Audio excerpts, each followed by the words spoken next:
一个曾高调宣称跻身发达国家阵营的经济体，如今正被两把铁钳死死钳住。一边是美国伸手索要3500亿现金投资，这几乎要掏空其近80%的外汇储备，稍有不慎就可能重蹈1997年的金融危机覆辙。另一边是曾撑起半壁出口的中国市场，让它的半导体、造船、汽车三大支柱产业接连失守。这个深陷泥潭的经济体正是韩国。作为美国的亲密盟友，韩国怎么会突然就变成了提款机？它的支柱产业又为何在短短几年内从全球领先跌落到节节败退？今天我们就从美韩博弈、产业溃败、社会危机3个维度拆解韩国经济的崩塌逻辑，也让我们看清它曾经有过的破局机会，以及现在面临的终极难题。9月27日，韩国国家安全顾问魏胜洛的一句话，彻底撕开了美韩盟友关系的伪装。我们无法按照特朗普要求的方式拿出3500亿美元现金。这句无奈的表态背后是韩国难以言说的窘迫。原本协议中承诺的3500亿投资，多数是担保和贷款形式，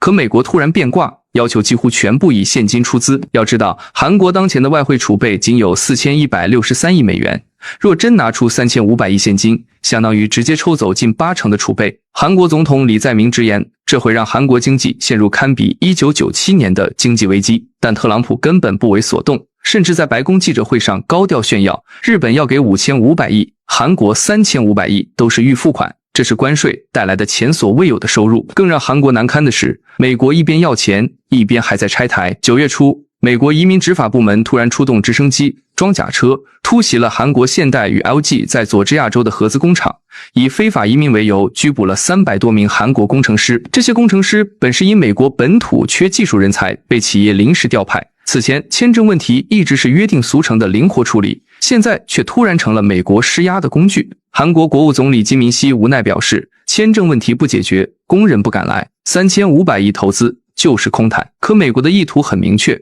不仅要韩国的钱，还要控制它的产业，逼着韩国企业改用美国本土员工，哪怕薪资成本高出 50%， 哪怕技术衔接会出问题。说白了，美国这一套操作就是单方面压榨，他要的不只是3500亿美元现金，更是要把韩国产业的核心骨架拆到美国本土。这步棋一旦成功，韩国未来几十年的产业命脉都将被攥在美国手里。如果说美国的施压是外部打击，那韩国支柱产业的集体滑坡就是内伤发作。首当其冲的是三星，这家营收占韩国 GDP 1/5的巨头，2017年还凭借半导体业务成为全球最赚钱的公司。可到了2025年第2季度，营业利润较去年同期直接腰斩还多，降幅达 55%。芯片业务1季度净利润更是环比缩水 62%。原因其实很简单，失去了中国这个全球最大的半导体消费市场。为了跟随美国的对华制裁政策，三星被迫减少对中国的芯片供应，结果不仅丢了大量订单，还遇上了中国企业的国产替代。长江存储的技术以实现对三星的超越，直接冲击了三星的基本盘。2024年，三星半导体仅前3季度就亏损13万亿韩元，相当于2023年全球利润的1/3。半导体之外，韩国的造船业和汽车业也岌岌可危。造船业曾是韩国的骄傲，可2024年中国造船企业新承接订单量达4682万吨，市占率超 70%， 连续4年位居全球第一，而韩国仅拿到1136万吨，市占率跌至 17%， 创下2016年以来的新低。在超大型邮轮、大型集装箱船等关键领域被中国全面超越。更扎心的是，韩国造船业每造10吨船体就有 1.5 吨用的是中国钢材，因为中国钢材不仅比韩国便宜 15%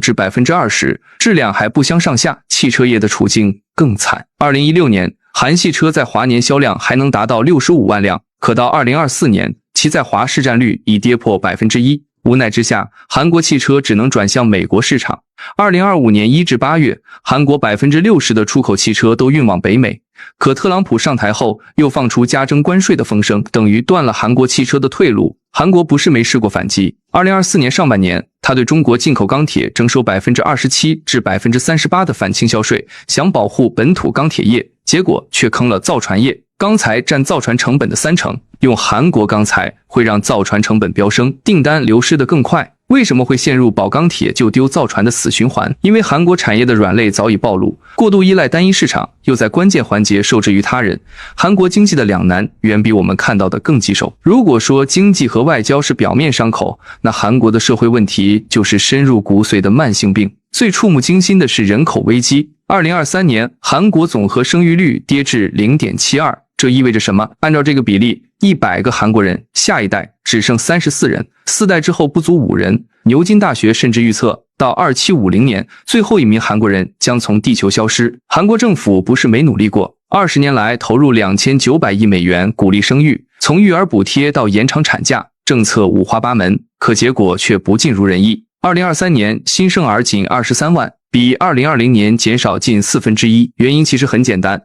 年轻人不敢生，不想生，他们被称为 N 抛世代，放弃恋爱、结婚、生育、住房，甚至连梦想都一并放弃。为什么会这样？看看韩国的就业市场就知道了。2024年，韩国博士毕业生失业率超过 30%，30岁以下躺平族突破50万。这些年轻人不是不想工作，而是挤不进财阀企业，又不愿屈就中小企业。在韩国，只有进入三星、现代这样的财阀才算成功，否则就是失败。可财阀提供的岗位有限，无数人挤破头参加补习班、复读，却还是难逃被淘汰的命运。更残酷的是阶级固化。韩国有个勺子阶级论，出生在富裕家庭的金勺，从小读私立学校，靠父母人脉轻松进入财阀，而普通家庭的土勺，哪怕考上顶尖大学，也可能因为付不起补习费，没资源，一辈子无法翻身。80%韩国年轻人认为土勺永远超不过金勺，这种深深的绝望感让他们连自己都养不起，更别说养孩子。老年群体的处境更令人心酸。韩国老年贫困率在发达国家中排名第一，1半老年人生活在贫困线以下，70岁以上还在开出租车、捡废品的老人随处可见。他们年轻时为汉江奇迹付出了青春，退休后却只能靠打零工糊口。韩国养老金体系是现收现付，年轻人越来越少，养老金预计2055年就会枯竭。现在的年轻人未来可能连养老金都领不到，年轻人养不起自己，老年人只能靠打零工糊口。韩国的社会根基正在被侵蚀，而这比产业溃败更难逆转。其实，韩国并非没有破局的机会，中日韩自贸区就是最好的选择。这个自贸区若建成，将拥有 15.2 亿消费者， GDP 总量达24万亿美元，占全球经济总量的1/4。对韩国来说，相当于再次搭上中国经济的快车，弥补失去的中国市场。可这个机会却被美国亲手掐灭。2021年至2024年，在美国的干预下，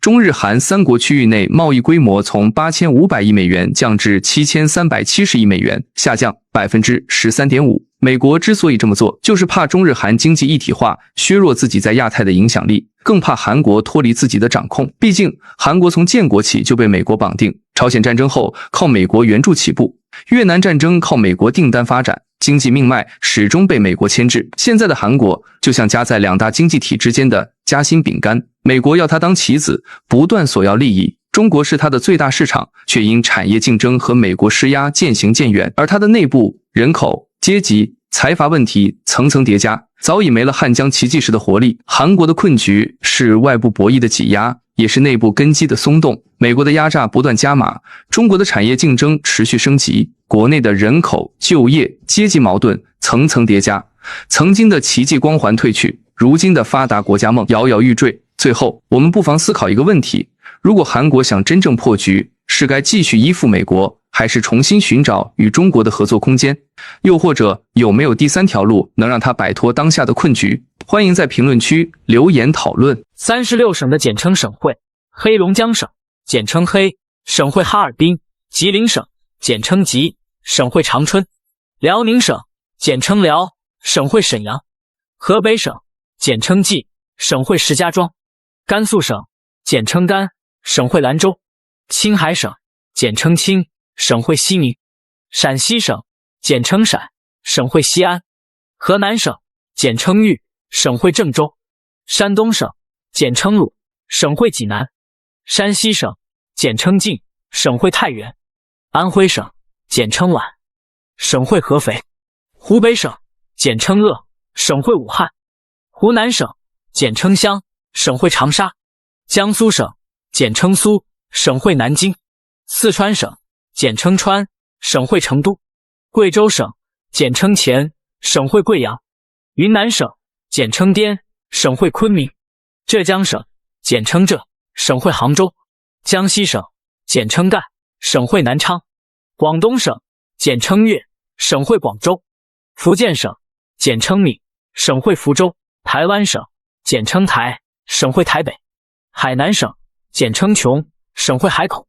新疆简称新，省会乌鲁木齐；内蒙古简称蒙，省会呼和浩特；宁夏简称宁，省会银川；广西省简称贵，省会南宁；西藏简称藏，省会拉萨；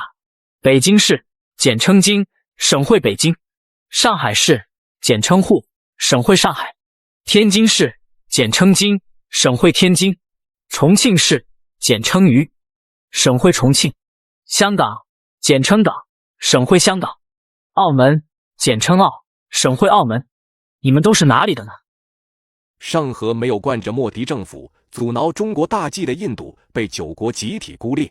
在最新结束的上合政府首脑理事会中，联合公报提到了一带一路倡议，然而公报中唯独没有提到印度的名字。其他国家都是集体支持一带一路，但到了印度这里反而显得格格不入。印度媒体对此大做文章，称莫迪政府再次明确表达了对一带一路的反对。为什么印度要如此反对一带一路？原因其实并不复杂。印度一直宣称中巴经济走廊 CPEC 经过巴控克什米尔地区，认为这对其国家安全构成了所谓的地缘政治威胁。简而言之，印度将一带一路和克什米尔争端绑在一起，认为这是中国和巴基斯坦在削弱印度的战略地位。但是问题来了，印度的反对能够阻挡其他国家的合作吗？答案显然是否定的。上合组织的其他成员国都没有惯着印度的意思，大家依旧坚定支持一带一路。印度再怎么冷眼旁观，也无法改变这个大局。面对一带一路，印度的态度只能用消极2个字来形容。莫迪政府看似在外交上主动出击，但实际上却是消极抵制。与其让自己的名字出现在联合声明中，印度选择了一种更隐晦的方式，直接消失，名字不出现，也就显得自己没参与。可是印度的这种消极态度实际上并没有阻碍其他国家的合作步伐。上合的9个成员国都已经明确支持一带一路，并在联合公报中写明了这一点。即使印度不愿参与，也挡不住大多数国家对一带一路的支持。印度最终只能站在一旁看着别人合作，而他自己在这场全球性的合作浪潮中逐渐边缘化。中国主导的一带一路倡议已经成为上合组织多边合作的核心战略，印度无力改变这个既成事实。即使他有自己的理由，也改变不了周边国家纷纷加入一带一路框架和中国建立密切合作的事实。印度的冷淡态度不仅让他失去了很多机会，还让自己显得有些孤立无援。印度在上合会议上的表现也是让人看得一头雾水。先是3个月前在哈萨克斯坦举行的上合元首峰会，莫迪因国内政治议程选择缺席，随后不久却访问了俄罗斯。这一做法引起了外界的诸多猜测，就好像印度是刻意回避上合会议。而在不久前的上合政府首脑会议上，莫迪再次缺席，这次印方甚至连理由都懒得给。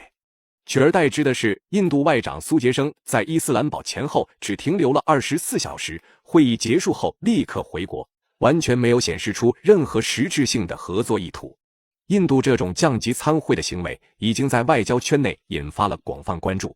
上合组织的元首理事会和政府首脑理事会都是非常重要的会议，一个决定组织发展的大方向，一个决定具体的合作和预算安排。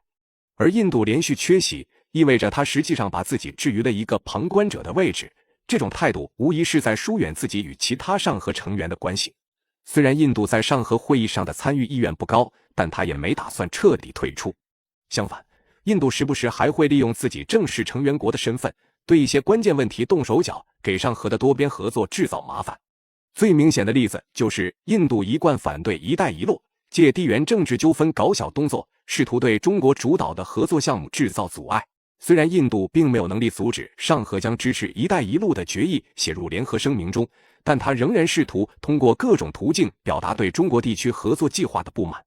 莫迪政府几乎把中印、印巴的地缘政治矛盾带到了上合这个多边合作的框架中，试图在这种场合对中国发难。而这种行为也让印度在多边外交上显得不伦不类。不仅在上合，印度的这种拖后腿行为也出现在金砖国家的合作中。每当中国提出重大倡议，印度总是第一个站出来唱反调，试图通过这种方式彰显自己的存在感。然而，这种做法的结果并没有让印度得到更多的尊重，反而让他在国际舞台上愈发显得孤立无援。印度一方面高调反对“一带一路”，另一方面却被越来越多的“一带一路”合作伙伴包围。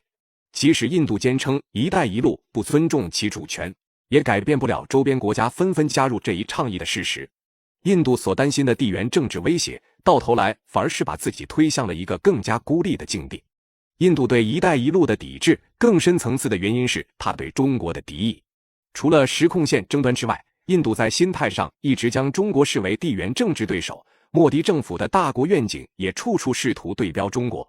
莫迪政府想在全球南方国家范围内建立一个自己主导的多边体系，以此来与中国争夺话语权。然而，印度的这种外交策略往往是事与愿违，表面上他以大国自居，实际上在外交行动上却并未展现出大国的风范。正因为如此，印度的多边外交不仅无法取得预期效果，还显得不伦不类，最终自己陷入了孤立。